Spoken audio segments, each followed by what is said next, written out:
Hi, my name is Nicole, and welcome to the Dope Student Podcast. Who am I here with today? Michael Gavlik of the Bricklayers and Allied Craft Workers Local 1. Okay, Mr. Michael, today I'm going to be asking some questions. First question is, can you share how your love for old stone buildings led you to pursue a career as a stonemason? What sparked your interest in this field? Growing up with my grandmother, she was a stained glass restoration specialist, and she would take me to her projects, working on old buildings and old churches, and I developed a love for old churches. I liked the stonework that you see on old churches, and I decided I wanted to learn how to work on stonework and old buildings. All right. As a union member working on historic buildings in Philadelphia, what unique perspectives do you bring to the podcast? How does being part of union shape your experience and perspective in your profession? Working with the union, I've got to work on some really beautiful buildings all across Philadelphia, a lot of historic buildings. I've been able to be a part of restoring the historic fabric of Philadelphia, and we have a lot of history in this city, and it's an honor to be able to work with the union and to work on these older buildings. All right. You mentioned your passion for preserving historically significant buildings. Could you elaborate on why this aspect of your work is important to you and share any memorable projects you've worked on in this regard? One of the biggest reasons that I like to work on old buildings is I believe that we have an old city, and back in the day when we had immigrants coming over here in the early 1800s, they brought over their skills with them from the countries that they came from, and I believe that this country has, this city has a lot of masonry work that's been done, and that these immigrants, they brought their knowledge, and so we have a plethora of different styles of masonry that came from all over the world, and it makes this city really unique. And I got to work on. Okay. The most important project that I think I've worked on. My most important project was I was a part of the 30th Street Station restoration project. It happened a couple years ago. I've worked on churches all over the city, historic buildings all over the city, libraries, and it's just been a really honor. All right.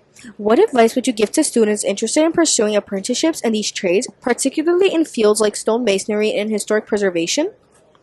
Well, if you wanted to join the masonry trade, I would suggest masonry trade or any type of trade in general. I would suggest figuring out what trade you want to pursue, and then call your local union hall that hosts that type of trade. Apply on their website for the job, and then call down to the hall and find out when their apprenticeship test is. The apprenticeship test is something that you need to take in order to qualify to get into an apprenticeship. Once you find out when the apprenticeship test is, and then you can get yourself into the apprenticeship test. If you pass it, then you'll be able to get an apprenticeship. Reflecting on your career journey, what have been some key milestones and challenges you faced along the way? How has these experiences shaped your approach to your work? Well, I've some highs in the field. I've gone back to school. My union sent me back to school to the International Masonry Institute. I got a historic preservation certificate. I've gotten a refractory certificate, which is working on old kilns and furnaces. That was a big positive.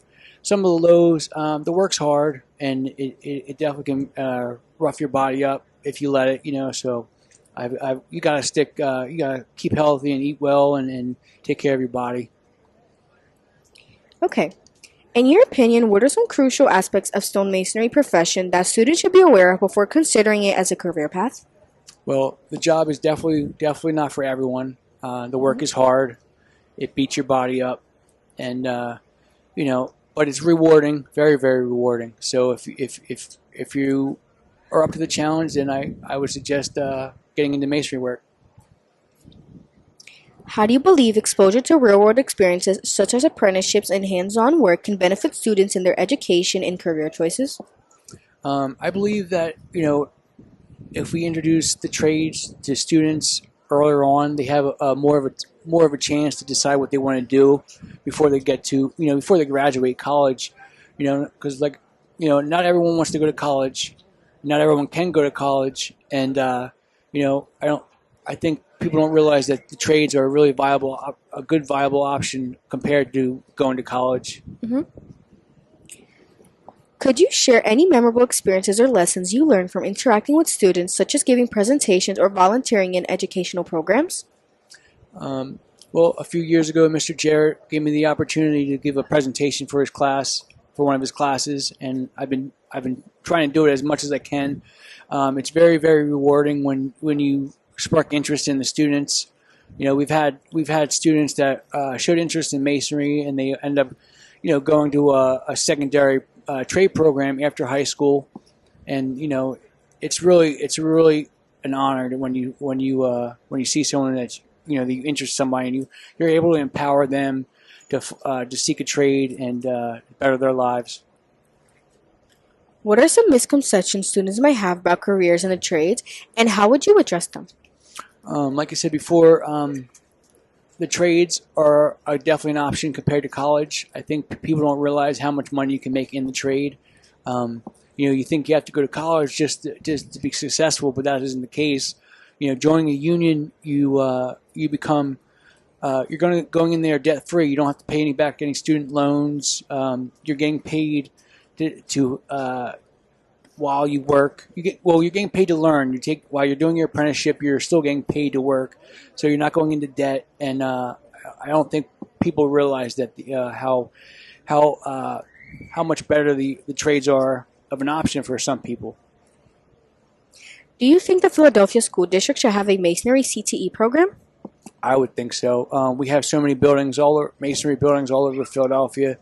Pennsylvania has the most stone houses per any state, so we have lots of work. So much work that not all the masons in Philadelphia can even get to it. So we need more people to be able to work out there. So if masonry is something you're into, if you like brick, stone, concrete, tile, I would suggest pursuing the trade of masonry. Lastly, you mentioned your involvement in union versus union boxing matches benefit veterans. Could you share more about this experience and how it ties into your work as a stonemason? So I got to participate in a benefit for veterans. The Elevators Union hosted an event. It's they do it every year, and it's basically one union member boxes another union member, and we raise money for veterans, and it was a really awesome event. I didn't do well because I didn't train hard enough. So, we raised a good amount of money for veterans, and that's all that matters. Before we end off, we would like to ask, do you have any social media pages where we can reach you out on? I have a TikTok page I use for my work and my mentorship. It is Mike the Mason, MikeThamason. Before we end off, we would like to thank Mike for coming out to the Dope Student Podcast. Thank you so much for watching another episode on the Dope Student Podcast. Bye! Thank you for having me.